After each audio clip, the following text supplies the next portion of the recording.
हम आप सभी गिरिराज महाराज पर रुके थे। एक बात बता दूं, अब गोवर्धन की कथा सुन लो। ये तो कल कहानी सुन ली, लेकिन कुछ गोवर्धन का तत्व भी तो है। ये गोवर्धन, पहली बात तो ये सुनो कि ये गोवर्धन जो है पत्थर है, ये आया कहां से था। पहली बात तो यही है ना। जितनी हम इधर उधर की पूजा भूल गए हैं, उतनी गोवर्धन की करते हैं। यहां तक है कि गुरु पूर्णिमा पे मथुरा वृंदावन में 1 लाख की भीड़ होगी तो गोवर्धन में 10 लाख की भीड़ होगी। आखिर क्यों, कहां से आया, क्यों पूजा करते हैं? पत्थर तो बहुत है हमारे यहाँ, तुम्हारे यहाँ भी निरे पत्थर है, और पत्थरों की पूजा क्यों नहीं करते? सुनो, त्रेता की कथा है कि जब रावण सीता को हरण करके ले गया था तो रीछ बंदरों की सहायता से आपने देखा पत्थरों का पुल बनाया गया था लंका में जाने के लिए। अनाउंस कर दिया था, भैया जब पुल पूरा बन जाए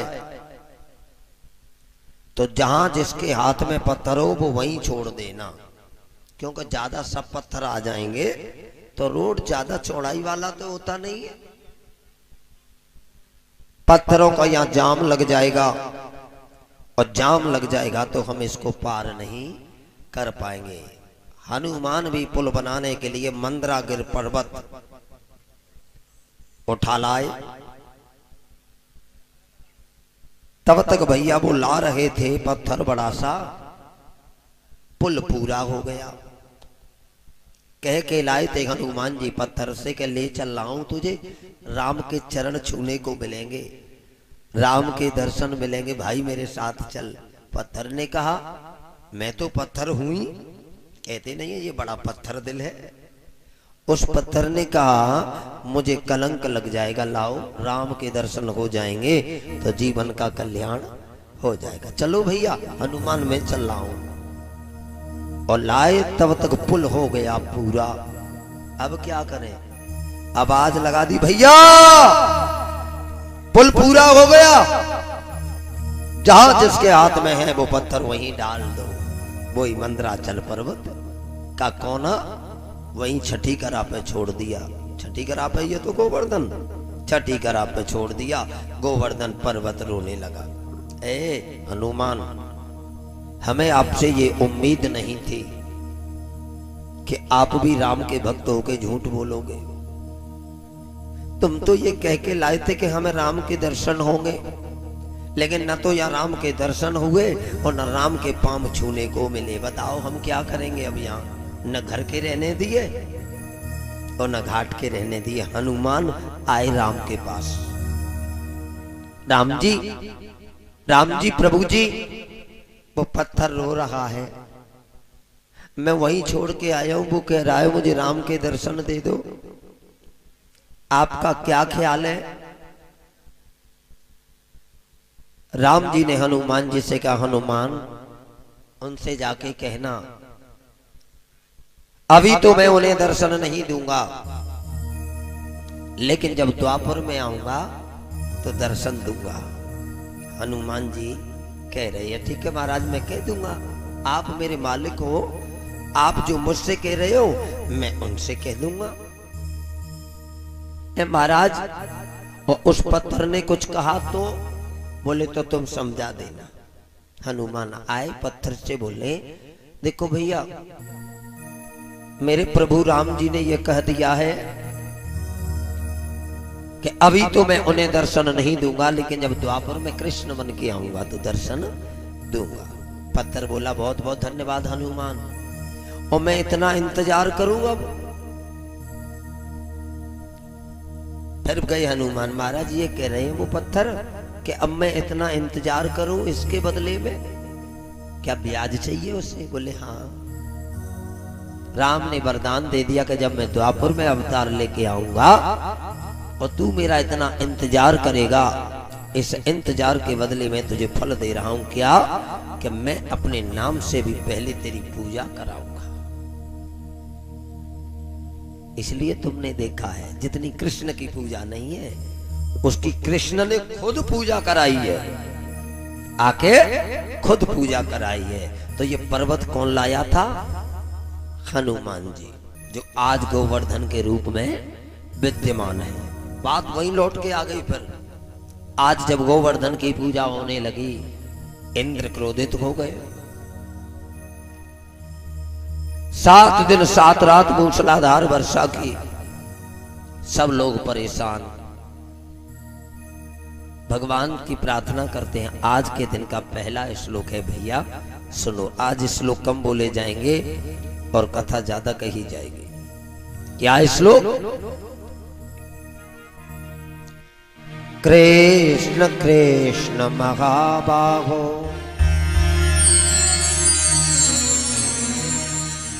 कृष्ण कृष्ण महाबाहो, भक्तानाम अभयंकरा, त्वमेकतयमानाना पवर्गोसी संसृते। हे कृष्ण, आपके कहने पर हमने उसकी पूजा बंद करी है, इंद्र की गोवर्धन की पूजा प्रारंभ कर दी है। अब ये इतना बारिश हो रहा है, कन्हैया तुम ही हमें बचाओ, तुम ही हमें बचाओ, तुम ही हमें बचाओ। भगवान ने कहा देखो ग्वाल वालों, झगड़ा हो जाएगा। एक बात बताओ, तुमने ये मालपुआ खीर पुआ किन्हें खवाई है? बोले गोवर्धन को। और मदद के लिए हमसे कह रहे हो? क्या तुम मदद करो, हम क्यों करें? जिसको मालपुआ खिलाया है मदद तुम्हारी वही करेगा। कैसे? ऐसे मदद करेगा कि वो गोवर्धन ये कह रहा है कि आप हमें अपने ऊपर उठा लो। एक कन्हैया, तुमने हद कर दी। इतना बड़ा पर्वत है, हम कैसे अपने ऊपर उठा लेंगे? भगवान ने कहा थोड़ी थोड़ी मदद कर दो, ये पर्वत ऊपर अपने आप ही उठ जाएगा। कोई काम नहीं है मुश्किल जब किया इरादा पक्का। ग्वाल वालों ने थोड़ी थोड़ी मदद की। अब भगवान ने 1.5 हाथ पे, छोटी वाली उंगली पे पर्वत को ऊपर उठा लिया। ग्वाल वाल नाचने लगे सभी। कन्हैया आप बड़े बल वाले हो जो इतने बड़े पर्वत को उठा लिया। भगवान ने कहा देखो भैया, आप तो वैसे ही कह रहे हो खाम काम के मैंने उठा लिया, मैंने नहीं उठाया। कि तो बोले पर्वत उठाने वाला कोई और है। स्वयं भगवान ने कहा है मैंने नहीं उठाया, पर्वत उठाने वाला कोई और है। किसने उठाया? भगवान बताते हैं। कछु माखन को बल बड़ो, कछु गोपिन करी सहाय, और राधा जू की कृपा से आज मैंने पर्वत लियो उठा। प्रभु आपकी कृपा से और ये सब काम हो रहा है, करते हो तुम कन्हैया, मेरा तो नाम हो रहा है। सबके आशीर्वाद ने ये पर्वत उठवाया है। ग्वाल बाल बच गए सब। अब ऊपर से तो पानी बच गया, नीचे से पानी आने लगा।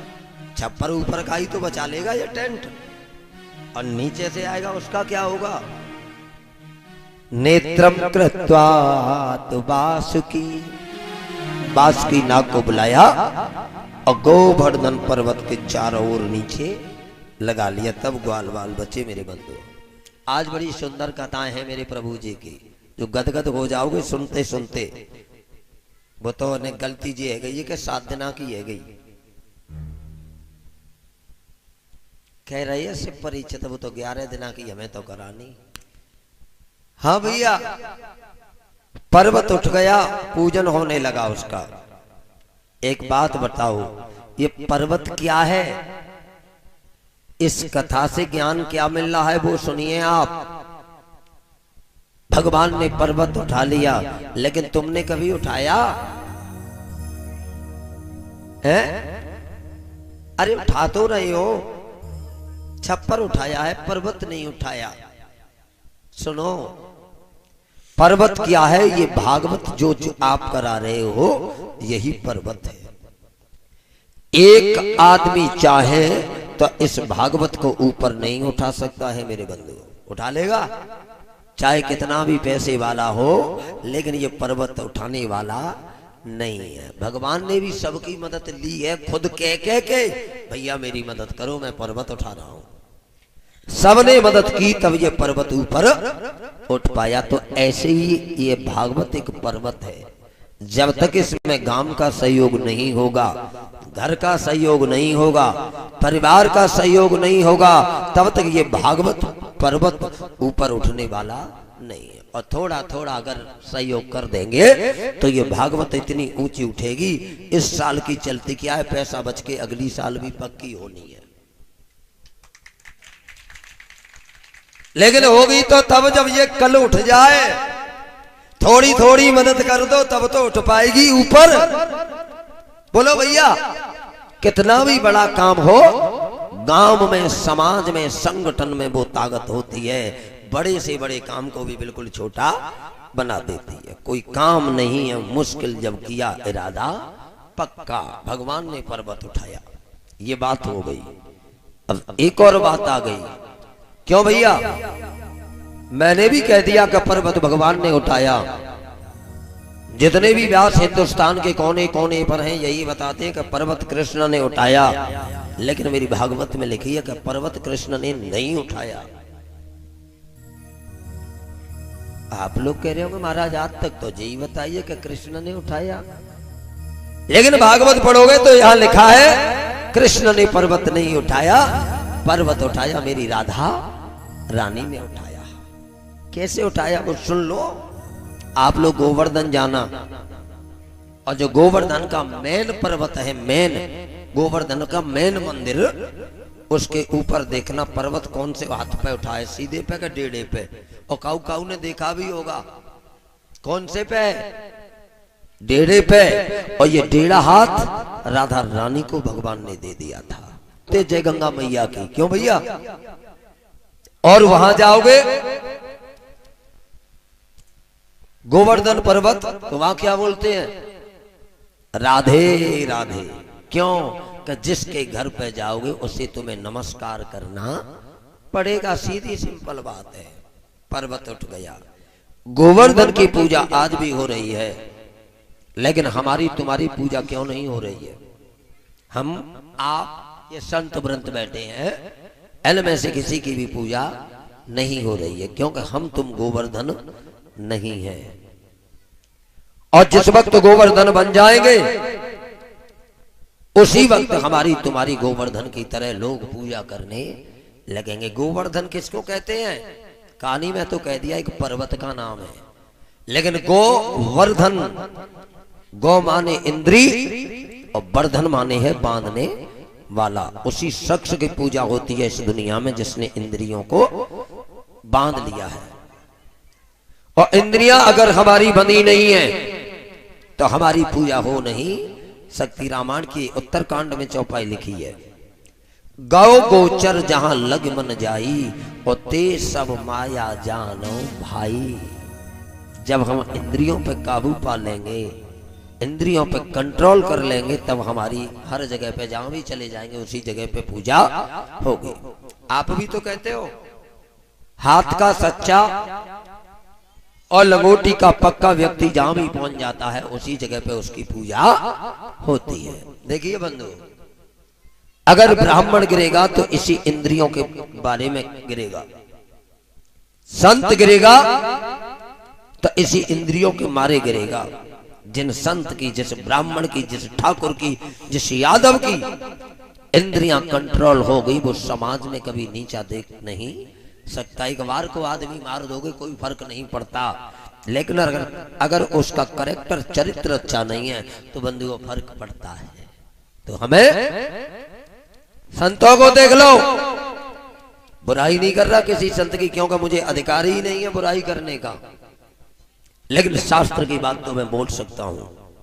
ये तो बेचारे मेरे छोटे छोटे संत हैं, उन संतों को देख लो जिनके 10-10 लाख शिष्य थे, 10-10 हजार शिष्यों के पिता थे, और उन्होंने अपना जीवन खराब किया तो काय पे, मांस के लोथड़ों पे।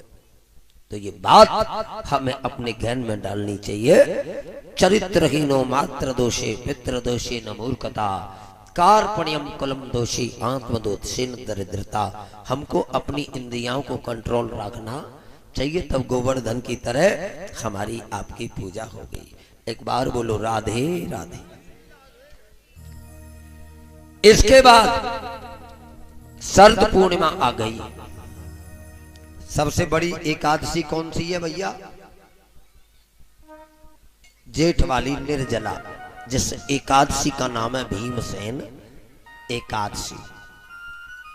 ऐसे ही सबसे बड़ी पूर्णिमा कौन सी है? शरद पूर्णिमा।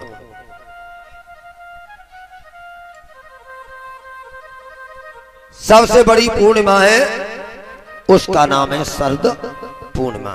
देखो भैया, शरद पूर्णिमा वाले दिन मेरे कृष्ण ने मुरली बजाई।